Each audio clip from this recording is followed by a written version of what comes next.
0% chance of teleport mishaps. The spell Momonga used was the most accurate and potent of such spells in Yggdrasil. The scene before him changed in an instant. The fact that the opposition had not used teleport blocking filled Momonga with relief. If he was denied the chance to rescue them, and was ambushed instead, it would have been bad. The scene before the eyes was the same of what he had seen earlier. Two terrified girls were in front of him. The one who looked like the elder sister had a braid of straw blonde hair that reached down to her breasts. Her skin, healthily tanned from working in the sun, was now deathly pale from fear, and her dark eyes were wet with tears. The little sister, the younger girl, buried her face in her sister's waist, trembling in fright. Momonga gazed coldly at the knight standing before the two girls. Perhaps he was shocked by Momonga's sudden appearance, but the knight simply stared at Momonga, having apparently forgotten to swing the sword he was holding. Momonga had grown up without knowing the touch of violence on his life. He did not think that the world in which he currently resided was a simulation, but the real thing. Even so, he did not feel the slightest bit of fear at the knight before him who held a sword. This calmness allowed him to make a cold, cruel decision. Momonga reached out an empty hand and cast his spell. Grasp, Heart. This spell was one that crushed a foe's heart, and among the 10 tiers of spells, it was an instant death spell of the 9th tier. Many of the necromantic spells, which Momonga was adept with, possessed instant death properties, and this was one of them. Momonga had chosen to open with this spell because even if it was resisted, the spell would still temporarily stun his opponent. If the spell had been resisted, his plan was to take the two girls and jump back into the still open gate. He had already planned his route of retreat since he was not sure what his opponents could do. However, it would seem those preparations would not be necessary. A feeling of something soft crushing beneath Momonga's fingers traveled up his arm, and the knight collapsed silently to the ground. Momonga looked down upon the fallen knight. It would seem that even killing someone did not stir any emotions within him. There was no guilt, fear, or confusion in his heart, which was like the surface of a calm lake. Why was it like this? I see, so it's not just my body, but my mind that's no longer human. Momonga took a step forward. The elder sister squeaked in confusion as Momonga walked past her, probably in fear at the knight's demise. Momonga had clearly come to rescue her. However, the girl was seemingly confused by Momonga's sudden appearance and actions. What was she thinking? Although he had his doubts, Momonga did not have time to worry about them. After verifying the wounds on the elder sister's back through her tatty old clothes, Momonga put the girls behind him, and glared at a knight who had just emerged from a nearby house. The knight saw Momonga as well, and took a step back in fear. So, you dare to chase girls, but not someone who can fight back? As Momonga stared down the quivering knight, he considered what spell to use next. Momonga's opening spell was one that he particularly favored, Grasp Heart. This sort of magic was Momonga's specialty. Momonga had used his innate skills to increase the chances of instant death, and his necromancy-enhancing abilities improved the effectiveness of Grasp Heart even further. However, it meant that he could not gauge the strength of that knight. Therefore, he should use another spell against this knight, something that did not instantly kill him. This way, he could measure the strength of this world and verify his own power. Since I've come all this way, I might as well run a few experiments. You shall be a test subject. Momonga's necromancy spells were augmented, but the simple attack spells he used were not very destructive. In addition, since metal armor was weak against electrical effects in Yggdrasil, most people enchanted their plate armor with electricity resistance. Therefore, Momonga deliberately chose to attack his foe with an electrical spell to see how much damage it would do. Because his aim was not to kill his opposition, there was no need to enhance its effects with skills. Dragon, Lightning. A dragon-shaped bolt of white electricity crackled around Momonga's arms and shoulders. The bolt flared brightly as it instantly surged out at the knight Momonga was pointing at. There was no way to avoid it or defend against it. The knight who had been electrocuted by the dragon-shaped lightning bolt shone brilliantly for an instant. Miserable as his death was, it was still a beautiful sight. The light in his eyes faded, and the knight collapsed to the ground like a puppet whose strings had been cut. The body beneath the armor was charred black and gave off a vile stench. Momonga had been planning to follow up with another spell, but he felt silly as he noted the weakness of the knights. Pathetic, he died so easily. To Momonga, the 5th tier dragon, Lightning was a weak spell. When hunting level 100 players, Momonga would usually cast spells of the 8th tier and higher. Magic of the fifth tier and below would almost never see use. Now that he knew the knights were weak enough to be finished off by fifth tier magic, Momonga's tension vanished in an instant. Of course, it could be that these two knights were especially weak among their kind, but still, it was a great relief. Still, the plan to retreat with magic had not changed. These knights might be focused on offense. In Yggdrasil, a blow to the neck counted as a critical hit and dealt extra damage, but in the real world, it might well be fatal. Instead of relaxing, Momonga raised his guard. It would be too foolish to die because he was careless.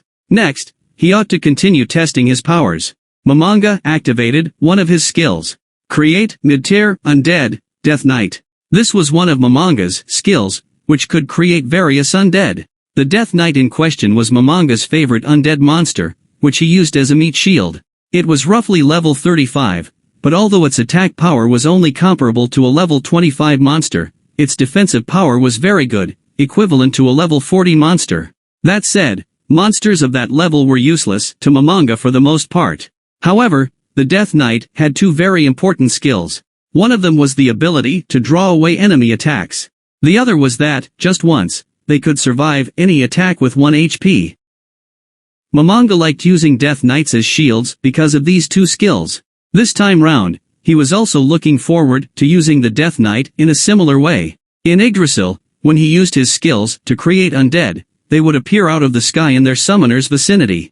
However, things seemed different in this world. A cloud of black fog appeared. The cloud headed straight for the body of the knight whose heart had been crushed and then enveloped it. The mist slowly expanded and melded with the knight's body.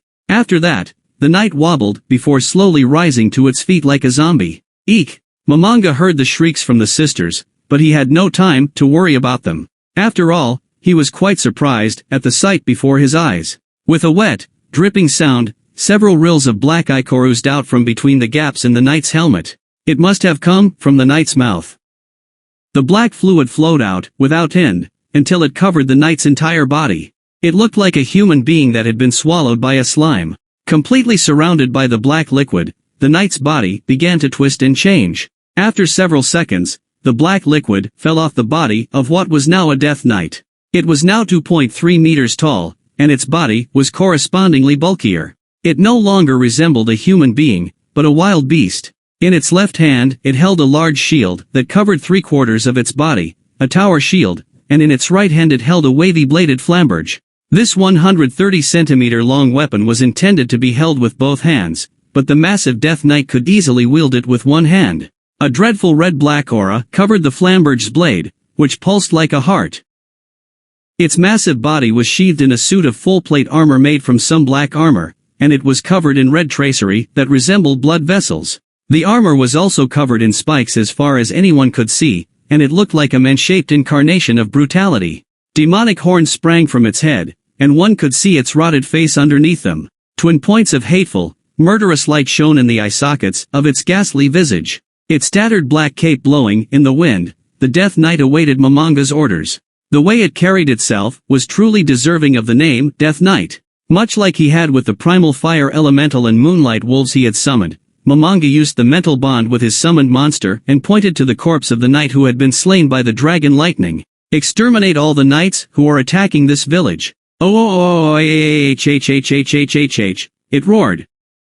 So mighty was its cry that it shook the air, and it was so filled with bloodlust that everyone who heard it broke out in goosebumps. The Death Knight ran, fast as lightning. The way it charged forward without hesitation was like a hunting hound that had scented its quarry. The undead creature's hatred for the living made it sensitive to the prey that it would soon slaughter. As the Death Knight's silhouette shrank into the distance, Momonga was keenly aware of a difference between this new world and Yggdrasil. That was independence. Originally, the Death Knight should have stayed by its summoner's side to await his orders and attack any enemies which approached. Yet, it had disregarded that order and launched an attack of its own accord. This difference might be a fatal vulnerability in an unknown situation like this one. At a loss for words, Momonga scratched his head and sighed. It ran off, to think a shield would abandon the person it was supposed to protect. Then again, I did tell it to do so.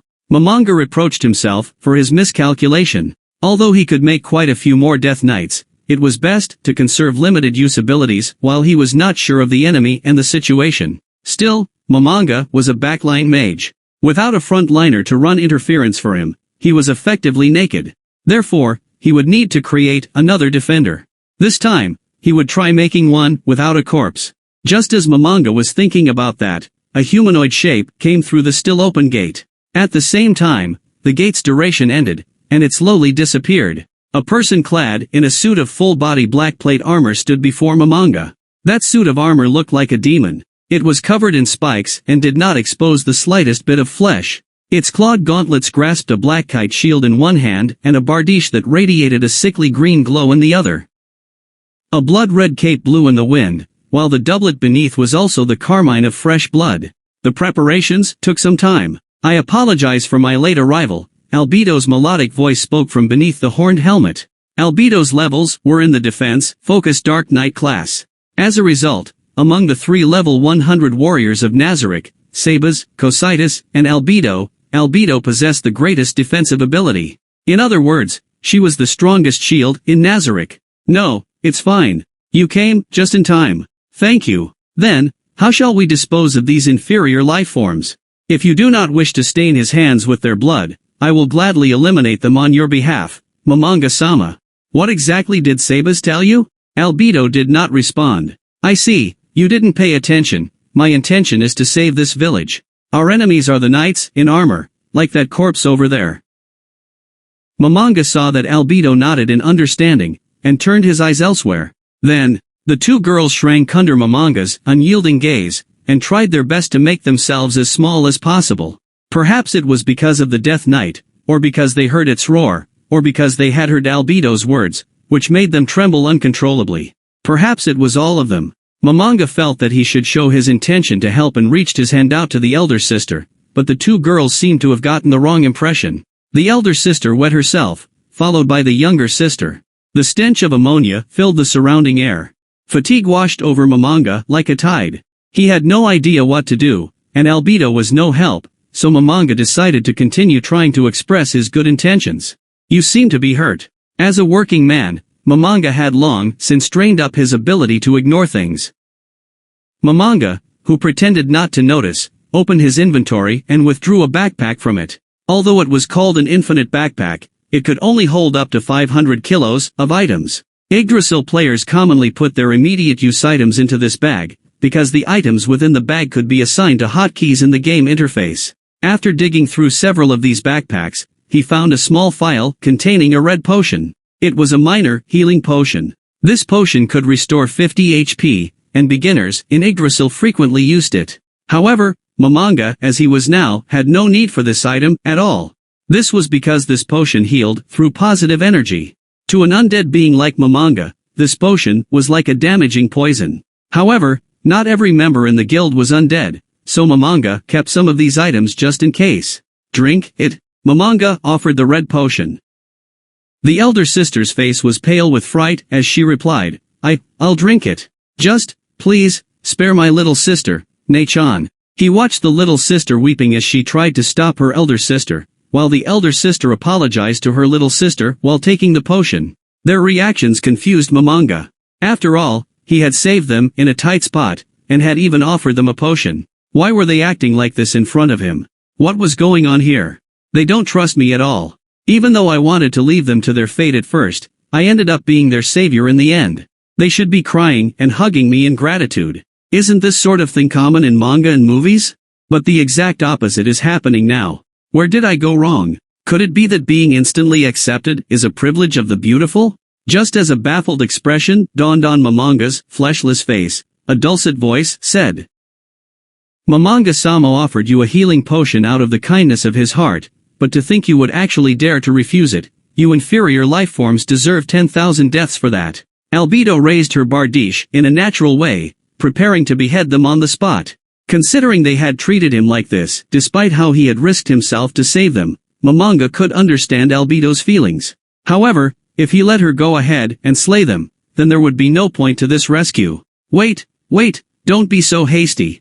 There's a time and place for this, so lower your weapon." "Understood, Mamanga-sama," Albedo replied gently as she withdrew her bardiche.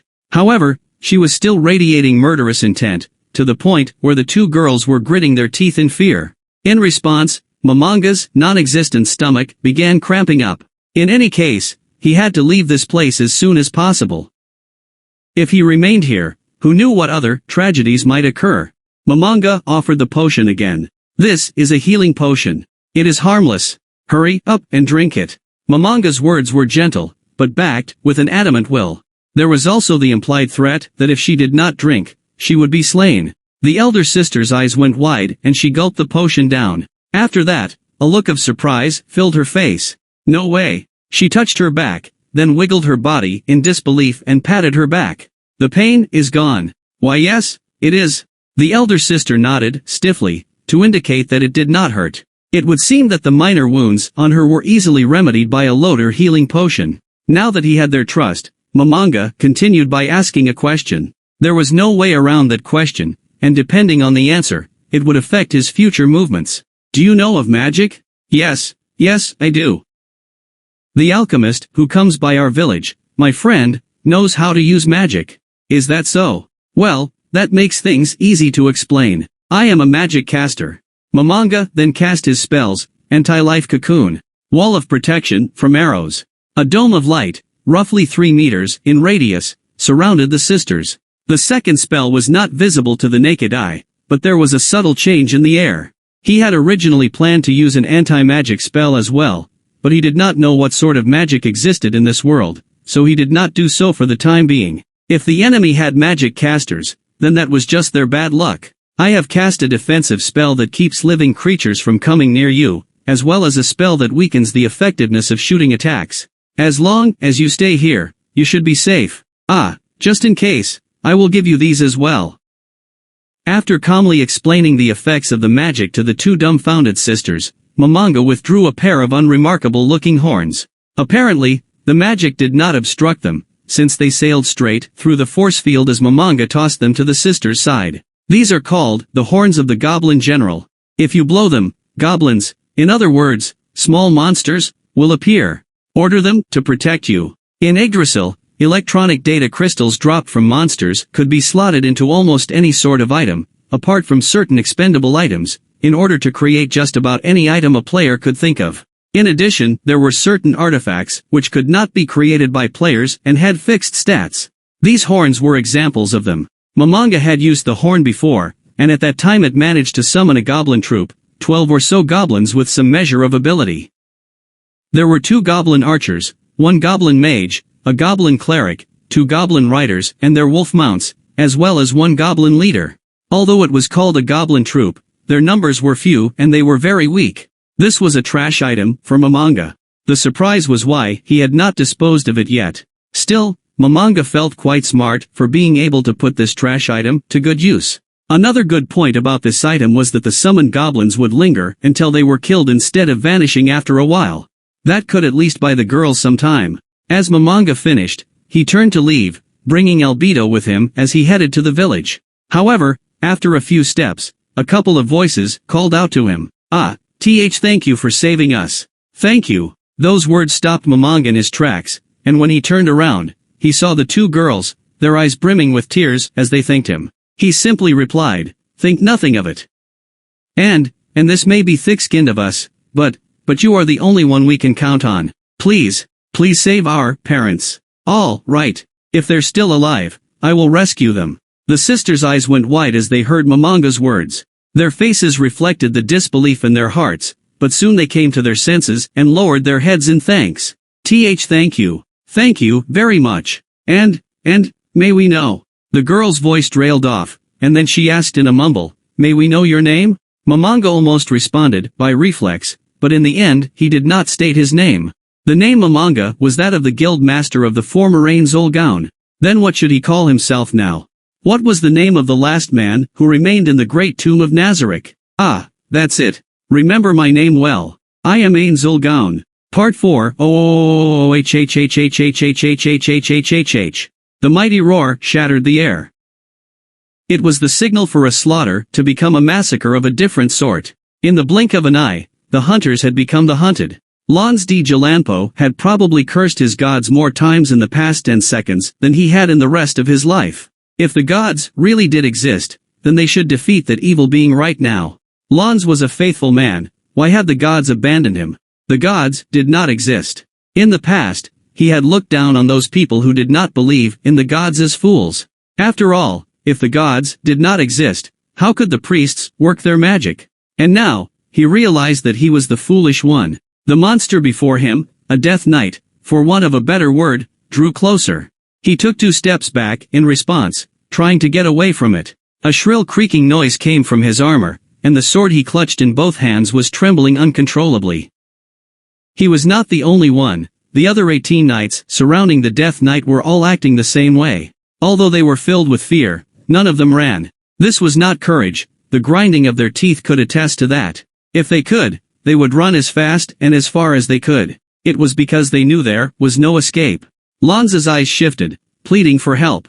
This square was at the center of the village, where Lanz and his men had gathered 60 or so villagers. They looked fearfully at Lanz and his men, while a group of children were hiding behind a wooden watchtower. Some of the children held sticks, but none of them was in a fighting stance. It was all they could do not to drop their sticks. During Lanza's attack on the village, they had chased the villagers to the central square. They searched the houses, and then, in order to root out anyone who was hiding in the cellars, they poured in alchemical oils and set them on fire. There were 4 knights standing guard around the village with bows, and their job was to shoot down anyone who tried to escape the village. They had done this several times now, and it could be said that they were old hands at this sort of thing. The massacre had taken a fair bit of time, but it had been successful, and they had gathered the surviving villagers into one place. After that, they would release some of the prisoners as bait. It should have been like that, but Lon still remembered that moment. The sight of Arian flying through the air, after the last few villagers fled into the square. It should have been impossible. Nobody knew what was going on. How could they understand the reason why a trained, grown man in full plate armor, which still had some weight even if it was lightened by magic, could fly through the air like a ball? After soaring about 7 meters through the air, he fell to the earth with a thunderous crash and lay still. A bone-chilling monster stood where Arian had been. The hair-raising undead being called a Death Knight lowered the tower shield that had bashed Arian and stood before them. This was when their despair began. Their panic squeals echoed through the air. One of the men huddled together with his comrades could not bear the oppressive terror and fled with a scream. Under these extreme circumstances, it was only natural that, when stretched to the breaking point, people would snap. However, among all of the fleeing man's comrades, not one of them joined him. The reason was that would soon be evident. A black gale whirled past the field of Lanza's vision. The Death Knight's body was larger than a normal human's, but its nimble grace was far beyond anyone's expectations. The fleeing man only managed to take 3 steps. Just as he was about to take his 4th step, an arc of silver brilliance cleaved his body in 2. The bisected left and right halves of his body collapsed in opposite directions. A sour stench filled the air as his pink internal organs spilled out. Guwoohhh. The blood-covered Death Knight roared as it swung its sword. It was a roar of joy. The look of delight was unmistakable, even on its rotted face. As an overwhelmingly superior slaughterer, it savored the despair and terror of the pitiful humans who could not even survive a single one of its blows. Nobody dared attack, though they had swords in hand. At first, they had tried an attack, though they were afraid. But even those blades which had made it past their foe's defense could not strike a telling blow through the Death Knight's armor. In contrast, the Death Knight did not use its sword, but sent Lanz flying with a shield bash, and it did so without using enough force to kill. It was clearly toying with them, given the way it did not use its full strength. It was plain to see that the Death Knight wanted to enjoy the dying struggles of these humans. The Death Knight only dealt fatal blows in earnest when the knights tried to escape. The first knight to run was Ririk. He was a nice guy but a bad drunk. His limbs were chopped off, followed by his head. After seeing the 2 deaths, the other knights knew the score, so they did not dare to flee. Their attacks were ineffective, and they would be killed if they tried to run. The only thing they could do was wait their turn to be tortured to death. Although there was no way to see their faces below the full helms they wore, everyone present was keenly aware of their fate. The wails of grown men, reduced to children, echoed throughout the village. These men who had always oppressed the weak had not thought that one day, they would be on the receiving end of that treatment. "Oh God, please save me, oh God." After hearing these cries for salvation, the strength left Lanza's legs and he almost fell to his knees. He loudly cursed the gods, or was it a prayer to them? You "You lot, go hold that monster back," a desperate knight shouted. He knew that his fate was sealed.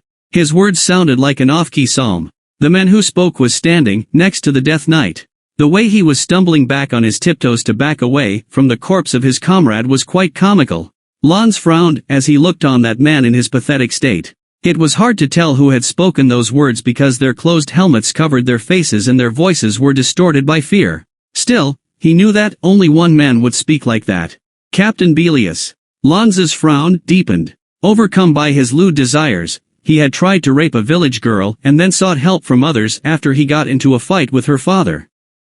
After he was pulled off the other man, he vented his anger by stabbing the father with his sword. That was the kind of man he was. However, his family was quite wealthy in their country, and he had joined this unit because of his family's riches. Everything had gone wrong because he had been made their leader. "I'm not someone who should die here.